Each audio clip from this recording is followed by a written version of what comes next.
কাজী নজরুল ইসলামের রচনাবলী নিয়ে জানব। আমরা জানি আমাদের এইচএসসি বইয়ে বিশেষ করে কাজী নজরুল ইসলামের উপন্যাস, গল্প এবং প্রবন্ধ গ্রন্থের নাম দেওয়া আছে। এগুলো আমাদের মনে রাখতে হিমশিম খেয়ে যায়।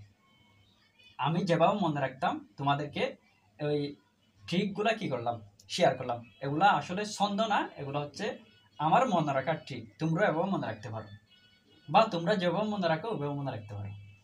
যেমন আমি উপন্যাস মনে রাখতাম কিভাবে, বাকু মৃত্যু উপন্যাস।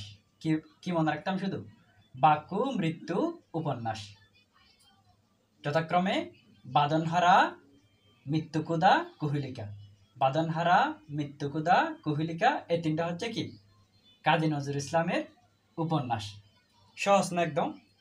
এরপর হচ্ছে আমি তার গল্প গ্রন্থগুলো কিভাবে মনে রাখতাম। আমাদের এখানে 3টা গল্প গ্রন্থের নাম দেওয়া আছে, সেগুলা মনে রাখতাম এভাবে। একজন হচ্ছে শিউলি। শিউলির হচ্ছে প্রেমের রিক্ততা হয়েছে, অর্থাৎ তার প্রেম ভেঙে গেছে, শূন্যতা এসেছে, সেজন্য তার বেতার গল্প আমরা এখন শুনবো। তাহলে শিউলির রিক্ততার বেতার গল্প। শিউলির রিক্ততার বেতার গল্প। শিউলি দিয়ে শিউলিমালা, রিক্ততার দিয়ে রিক্তের বেদন, বেতার দিয়ে বেতার দান। এগুলো হচ্ছে কি তার গল্প। যথাক্রমে শিউলিমালা, রিক্তের বেদন, বেতার দান, এগুলো হচ্ছে কাজী নজরুল ইসলামের গল্প গ্রন্থ। সহজ না? এরপর হচ্ছে প্রবন্ধ গ্রন্থ। প্রবন্ধ গ্রন্থ 4টার নাম দেওয়া আছে। এগুলো একদম ঠুটুস্থ মুখস্থ করে ফেলতাম। কিভাবে? যুগবাণী, দুর্দিনের যাত্রী, রুদ্রমঙ্গল, রাজবন্দির, জবানবন্দি। যুগবাণী, দুর্দিনের যাত্রী, রুদ্রমঙ্গল, রাজবন্দির, জবানবন্দি। এগুলো হচ্ছে তার প্রবন্ধ গ্রন্থ। আমরা প্রবন্ধ গ্রন্থ বলতে কি বুঝি? যেখানে মূলত কোনো সমস্যা নিয়ে কথা বলা হয় এবং তার কিভাবে রোধ করা যায় সমস্যাগুলো, এগুলো নিয়ে কথা বলা হয় আর কি। একটু বোল্ড কি হয়, লেখা হয়। তাহলে রুদ্রমঙ্গল দেখো, রুদ্রমঙ্গল এটা কিভাবে প্রবন্ধ গ্রন্থ, এটা কিভাবে মনে রাখবা? আমাদের যে আমার পথ এটা কি কবিতা নাকি গল্প? অবশ্যই এটা একটা প্রবন্ধ। তাহলে প্রবন্ধটা নেওয়া হয়েছে কোথা থেকে?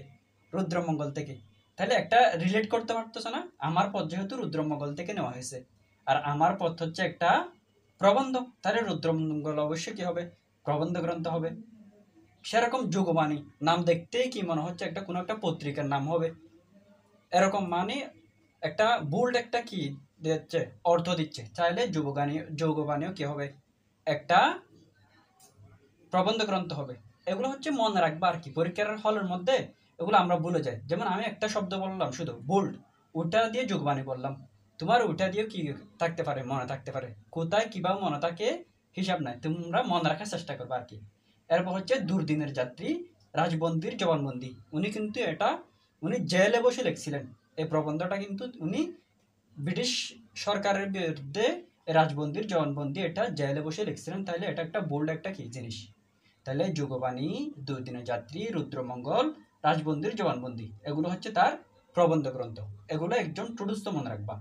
আর এগুলা হচ্ছে বাকু মৃত্যু উপন্যাস, শিউলি রিক্ততার বেতার গল্প, এগুলো হচ্ছে কি তার গল্প গ্রন্থ। এখানে আরো কিছু কিছু বিষয় মনে রাখবা। যেমন নাকি বাদনহারা। বাদনহারা এটা হচ্ছে কাজী নজরুল ইসলামের প্রথম উপন্যাস। বাদনহারা হচ্ছে কাজী নজরুল ইসলামের প্রথম উপন্যাস এবং হচ্ছে একটি পত্র উপন্যাস। এটি হচ্ছে একটি পত্র উপন্যাস। ঠিক সেরকম মৃত্যুকুদা। মৃত্যুকুদা হচ্ছে একটি সামাজিক উপন্যাস। মৃত্যুকুদা হচ্ছে একটি সামাজিক উপন্যাস। আর কুহেলিকা, কুহেলিকা হচ্ছে একটি রাজনৈতিক উপন্যাস। কুহেলিকা হচ্ছে একটি রাজনৈতিক উপন্যাস।